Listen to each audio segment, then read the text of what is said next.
During the busiest month that I've had in a really long time, I did it to myself again. I made myself in my D&D game have to make something that I didn't currently have on the shelf, and this is what I've come up with. Let's talk about it.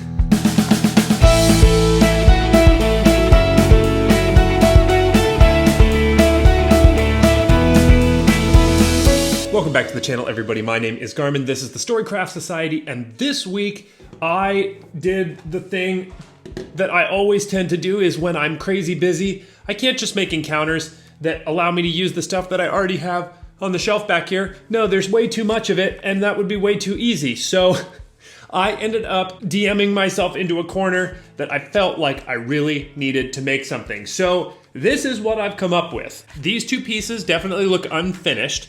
And that's because this is a really seriously rushed job. And honestly, I wasn't even gonna make a video about it until I got to this stage and realized that they're actually kind of cool, what I came up with. The idea for what these are is that they will be basically like three little platforms. The players will have to start at the top and work their way down in between them during a combat encounter. Are they going to use magic? Are they going to use tools at their disposal, abilities? I don't know, but it's going to be a really interesting fight being split up on these three platforms. The cool thing is that they could be used as like a broken bridge or something. They could be a platform. There's a lot of things that I could do with them other than this, but for being a rush job, I'm really pleased with how they've turned out so far. I figured there's no place like the present to just show you where I am with it and how I got to this stage.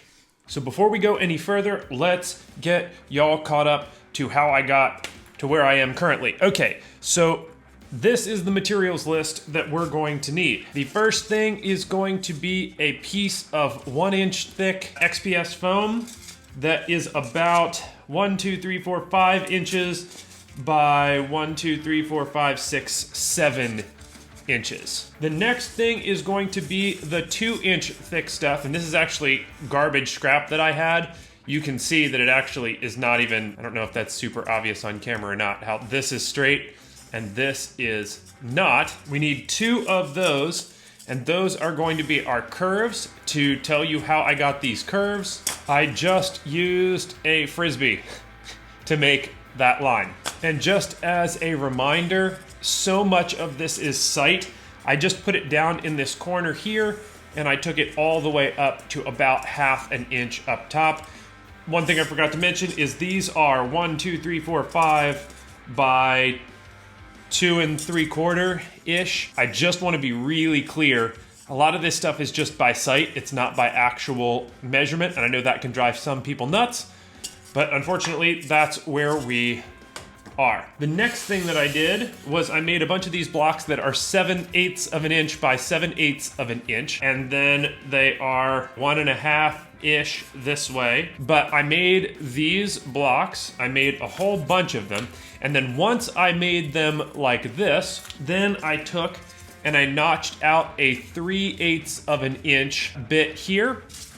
And what that will allow them to do is sit on like that and look like they're built into the bridge. Step 1 of assembling this thing, we're gonna cut this line on both of these first, which is going to make them look like this. Those are going to go onto this piece like that, but we want this to look like it was broken off. So the way that we're going to get that to happen is by just dragging an X-Acto knife along this edge and then picking off any of the little loose bits. So that's like that. These are a lot easier because all you need to do is just use your fingers and break the ends off. Be careful with this because you could eventually chip it like way back and then it won't look right. And I need more of this edge off so that it has more of an angle here. So I'm gonna do that with an X-Acto. And now those look like that. The next thing is hot gluing those in place like that. With that done, it's gonna look something like this. And now it's time to start putting these pieces on. So what I'm gonna do is I'm just gonna run those all the way up like that. That's gonna go up here and all down here, and I'm just hot gluing those all into place. And then once they are all put in place, they are going to look like this. The bit that we're missing is how these come all the way out to the corner, both here and down here.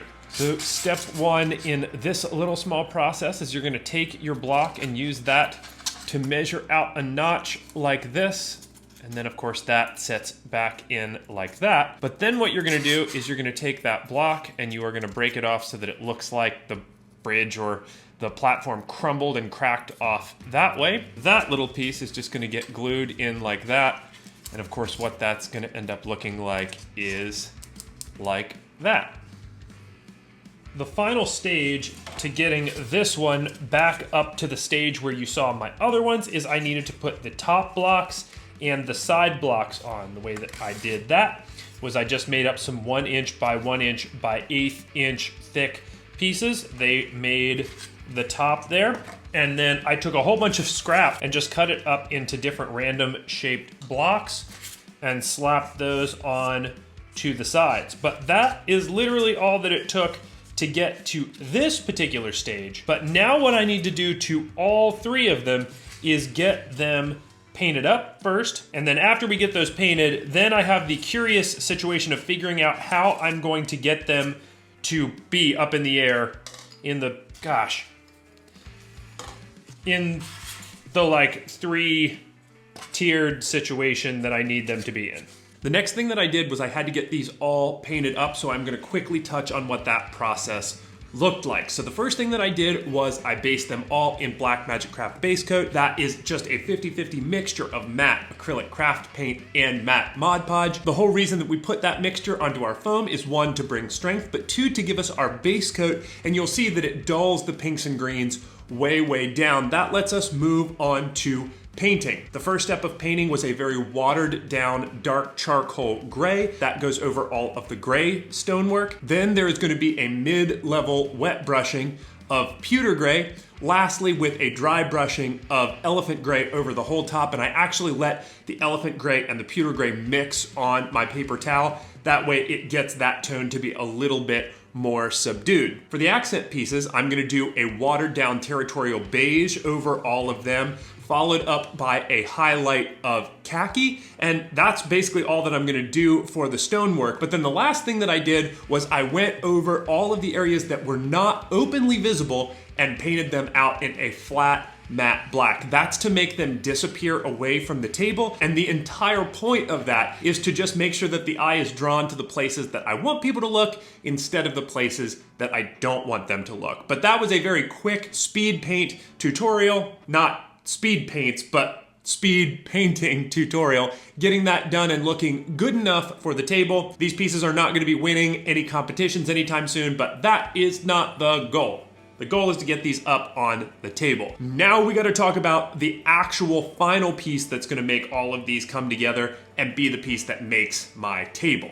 The last thing that I have to do is I have to come up with a way to get these to, dang it, to get these to stack the way they're supposed to go. So it's supposed to be like this, and then another one like this. And I've really kind of struggled to figure out what the best way to do this would be. And I think I have finally come up with a solution.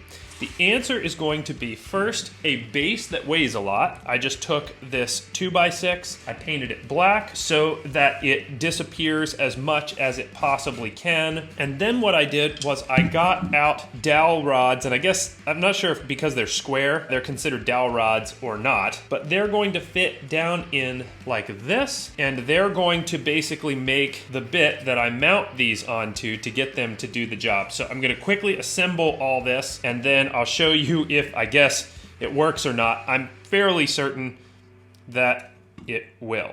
Let's check it out. So here is what I came up with. I'm not gonna make any claims that this is the greatest thing I've ever done, but I will say I feel pretty ingenious about it because it does everything that I need it to do. I did it really quickly. And whereas it does not maybe look perfect depending on what angles you look at it at. I really think that the base and the posts that hold it up disappear pretty quickly and pretty effectively if you have it in a darker room, and it will feel awesome that you get this kind of three-tiered verticality to the combat space. Hopefully you enjoyed this video. I definitely was a little stressed out making it because, like I said, we literally play D&D in like 2 hours, and I am both finishing this video and finishing this. Also, one thing I forgot to mention is I'm gonna definitely have like rubble piles and things on it. I didn't add any of those details because I was crafting so quickly, so I'm just gonna add some of my free-floating rubble piles to get that kind of like run-down, crumbly looking space to exist. If you enjoyed this video, do all the YouTube stuff, like the video, subscribe to the channel if you haven't, share this video with a friend that you think would enjoy it. That's the #1 way that you can help out any YouTube channel that you personally would like to support. It costs you nothing, but it does way more than you think it should. Leave me a comment down below of something. My brain is fried, so I don't know what even to ask for, but with that said, until next week, I'll be seeing you.